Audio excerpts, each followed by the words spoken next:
এই কেসটা কোর্টে তো উঠবেই। তখন দাদাভাইকে জিজ্ঞাসাবাদ করলে দাদাভাই কিন্তু তোর নাম বলবে, আর দাদাভাই ভাসলে তুইও ভাসবি। কিন্তু তুই যদি এখন আমায় সত্যিটা বলিস, তাও আমি হয়তো কিছু করলে করতে পারি। দাদাভাইয়ের একটা ছোট ছেলে আছে লালটু, ওরকম একটা সহজ সরল মানুষকে ফাঁসিয়ে তুই সারা জীবন ভালো থাকতে পারবি তো?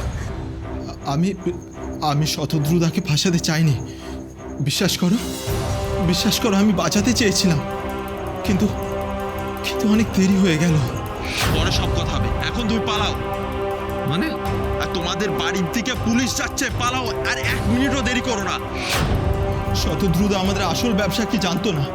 আমি বলেছিলাম ওষুধের।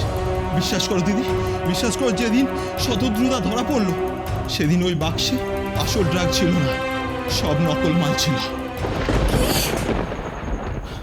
হ্যাঁ, সব আসল মাল এখন ওই বসের বাড়িতে। বসের বাড়িতে মানেটা কি? কে বস? আমি জানি না, তবে উনি প্রচুর ক্ষমতাশালী, প্রচুর টাকা পয়সার মালিক। উনি বলেছিলেন যে শতদ্রুদাকে দিয়ে এই কাজটা করাতে হবে। মানে কেন? আমি জানি না দিদি, আমাকে টাকা দে, আমি কাজ করি, এর বেশি আমি কিচ্ছু জানি না। লালটু এই কথাগুলো তুই পুলিশ স্টেশনে আর কোর্টে গিয়ে বলতে পারবি? ওরে বাবা, তার মানে তো আমাকেও জেলে ঢুকিয়ে দেবে। না তা কেন হবে? তুই পুলিশের সাক্ষী হয়ে যাবি, তাতে দাদাভাইও বাঁচবে আর তুইও এই চক্রান্ত থেকে বাঁচতে পারবি। কিন্তু কিসের কিন্তু লালটু? একটা কথা মনে রাখবি লালটু, খারাপ কাজ করলে তার ফল কিন্তু আজ নয় কাল তুই পাবি। একবারও ভেবে দেখেছিস তখন তোর বোনটার কি হবে? তুই জেলে থাকবি আর তখন ও কি করবে? তোর ওই বস দেখবে তোর বোনকে? আমি কোর্টে বয়ান দেব। তোমরা যাও, আমি কেসের দিন ঠিক কোর্টে পৌঁছে যাব। না লালটু, তুই আমার কথা শোন। তুই বরং একদিন শ্যামদার বাড়িতে থাক, যাতে ওই লোকগুলো তোকে ধরতে না পারে। শ্যামদা শোনো না, বলছি তুমি ওকে সাবধানে তোমার বাড়িতে নিয়ে যাও, আর একদম একা ছাড়বে না। আর তুমি ফিরবে কি করে? আমি আচ্ছা তুমি বরং দাদা রিক্সা করে চলে যাও, আমি ওকে নিয়ে। সেটাই ভালো। চল। যাও, সাবধানে যেও।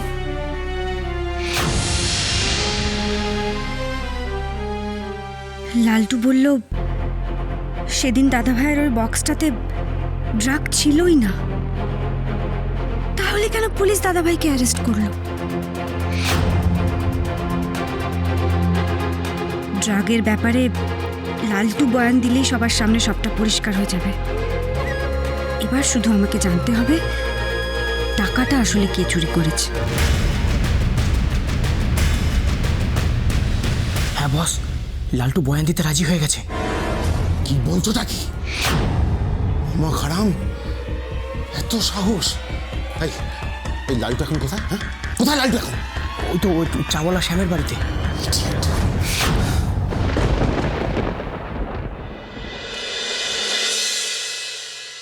উফ, এসো কাকা। আজ তোমরা দুজন না থাকলে সত্যি আমি কিচ্ছু করতে পারতাম না। তুমি কিন্তু না খেয়ে যাবে না, এসো। ইরা দিদি, কিছু খাবো না আমি। কিছু খাবে না মানে? তুমি তো সেই কখন থেকে আমার সাথে ঘুরছো, খিদে তো পেয়েছে। না গো, আমার খিদে পাইনি।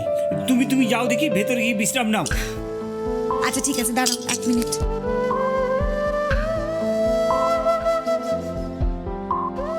এটা রাখো না। এটা কি করছো? রেখে দাও বলছি। এমনি কতদিন কত টাকা আমাকে ভালোবেসে দিয়েছো, তা আমি হাত পেতে নিয়েও নিয়েছি। তাহলে আজ যদি তোমার পাশে থাকি, তার জন্য তুমি মূল্য ধরে দেবে বলো দিদি? আচ্ছা বাবা, ঠিক আছে, খুব ভুল হয়ে গেছে আমার, হলো। ঠিক আছে, আমি তাহলে আসি। হ্যাঁ। আর হ্যাঁ, যখন তোমার দরকার হবে তখনই কিন্তু আমাকে ডাকবে। হ্যাঁ, ভালো থেকো, আসি। এসো।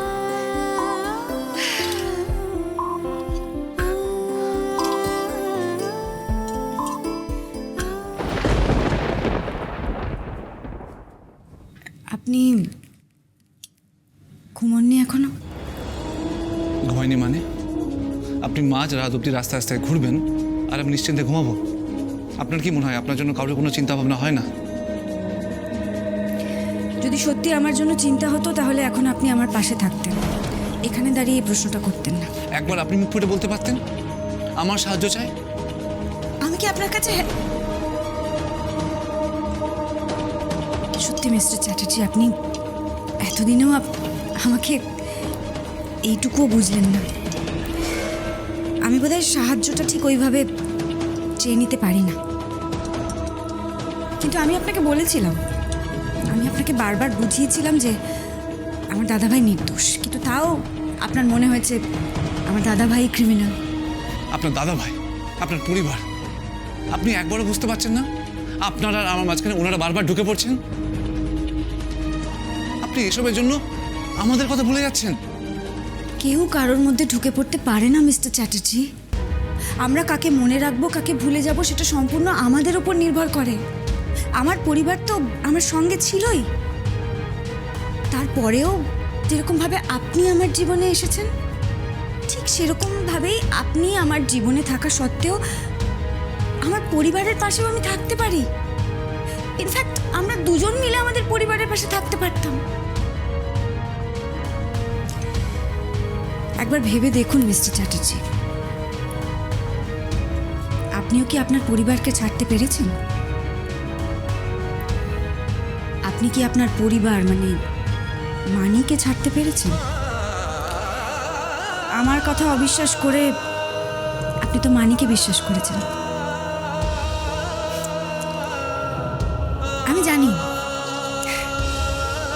এটা কখনোই সম্ভব নয়, তার কারণ আমরা যাদের সাথে বেড়ে উঠেছি, যার কাছে বড় হয়ে উঠেছি, নিজেদের কথা ভাবতে গিয়ে তাদেরকে দূরে সরিয়ে রাখবো, সেটা বোধহয় হয় না।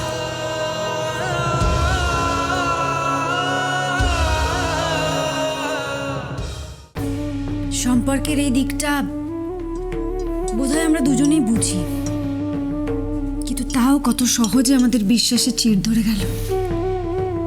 আমরা সারা জীবন দুজন দুজনকে বিশ্বাস করব, সেই কথা দিয়েও আপনার জন্য হলো এটা, আপনি জেদ ধরে আছেন বলে হলো। কোনটা জেদ মিস্টার চ্যাটার্জি? আমার দাদাভাইকে নির্দোষ প্রমাণ করাটা না, ওটা সত্যিটা প্রমাণ করার তাগিদ। একটা মানুষ যে কোনো দোষ করেনি, অন্যের দোষের বোঝা তার ঘাড়ে চাপিয়ে দেওয়া হয়েছে, এবং তার জন্য সেই মানুষটার সারাটা জীবন নষ্ট হয়ে যাবে, এটা তো আমি হতে দিতে পারি না। কিন্তু আপনি আমাকে ভুলে যেতে পারবেন, তাই তো? কি? হ্যাঁ, আপনার দাদা ভাই, আপনার পরিবারের জন্য আপনি আমাকে ভুলে যেতে পারবেন। এটা আপনি কি বলছেন মিস্টার চ্যাটার্জি? হ্যাঁ কি না জানতে চাইছি। আপনি আপনার পরিবারের জন্য আমাকে ভুলে যেতে পারবেন, তাই তো?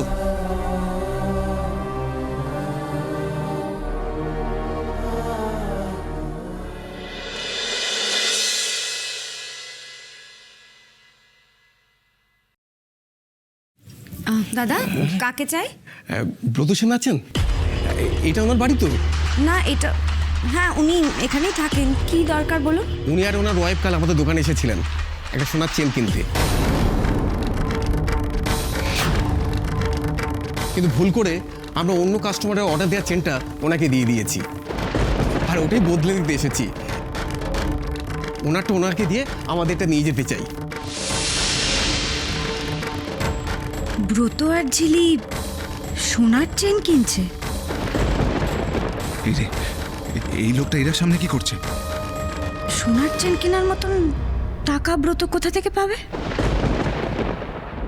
আমি জানি আপনার আমার কাছ থেকে কোনো সাহায্য চাই না, তবুও আপনার জন্য যদি কিছু করতে পারি আমার ভালো লাগবে। যে টাকাগুলো চুরি হয়ে গেছে তার নাম্বারগুলো আমায় দিতে পারেন?